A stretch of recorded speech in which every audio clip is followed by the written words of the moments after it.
Hello, my Ascension Lutheran Church family. Wanted to take a couple of minutes to explain our Holy Week here. I encourage you to think of Holy Week as an opportunity for spiritual renewal. Even though you don't have to go away, you may have experienced a ton of Easters in your life, but take this week as a separate time to slow down, to think about the things of the cross, to think about what God has done for us. And so we've designed a week for you to really spend that time in worship and in reflection and in prayer leading up to the most glorious of days on Easter.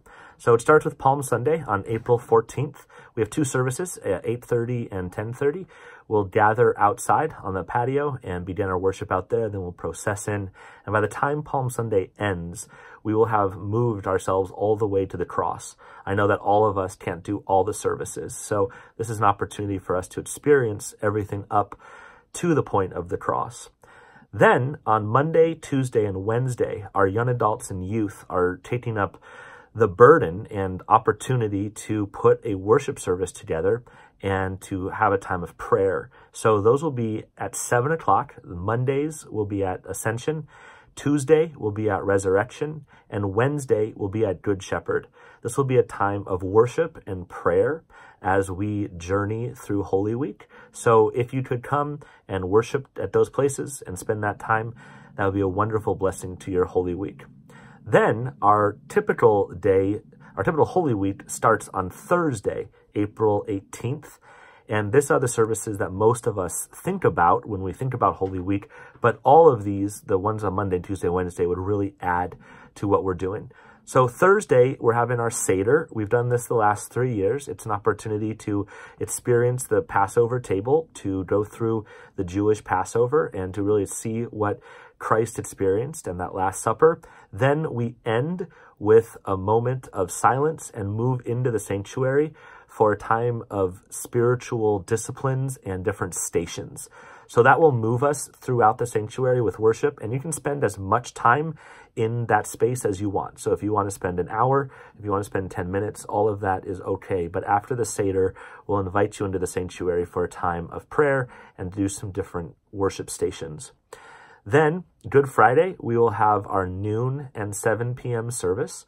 So those will be the darkness of the cross, listening to the readings of the scriptures about Jesus on the cross, and really understanding or beginning to understand that love that God has for us that brought him to the cross.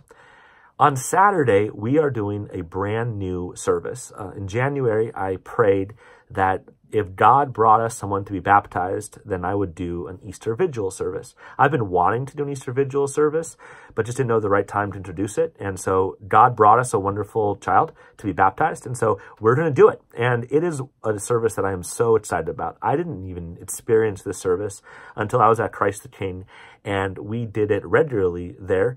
And it is the most beautiful time to experience Easter because the service starts outside. We kindle a fire.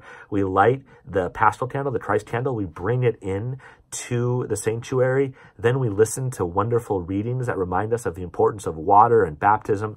Then we experience the baptism of somebody. So for hundreds of years in the Christian church, this was the Easter service, the first Easter service, and it was when all Christians were baptized. So they were baptized on Easter Vigil on that Saturday, and then they took communion for that first time on right after the baptisms. So we baptize, then the whole service, you hear this wonderful piece of music on the organ, and we have everything veiled. All of Easter is covered in black. And then during that time, we unveil Easter. We stand up. We get to shout and sing Alleluia. And we hear and celebrate the Lord's Supper. There's actually no sermon at this. It is just worship experiences. And it's going to be wonderful. So that's going to be our first Easter worship service. We haven't done it here before, but it's going to be a great service. I encourage you to try. Saturday at 7 p.m. Then Sunday, April 21st is Easter Sunday. We'll have our 6 a.m. sunrise service. We'll have our 8:30 traditional service. We're going to have our breakfast after that. You'll see announcements for what you're supposed to bring based on your last name. Then our breakfast will go from about 9:30 to 10:30-ish. So we hope that our 8:30 people will stay and our 10:30 people will come a little bit early. At 10:30, we're going to have our Easter egg hunt out on the preschool playground. And 11 o'clock, our contemporary service will start. So that's our Easter Sunday, 6 a.m. sunrise, 8:30 traditional, with a breakfast between services that we'll bring things to as a potluck style, 10:30 Easter egg hunt, and 11 o'clock contemporary. Again, I pray that this will be a wonderful Holy Week for you. We've been doing the book, A Good and Beautiful God. It has been amazing to meet with so many different people in our small groups. They're going all over the city and doing great things. And I hope that you can come to all, to some, to a part of these, and just experience God together. He has so much for us. And this is an opportunity for us to see the resurrection, to see the crucifixion in a new way.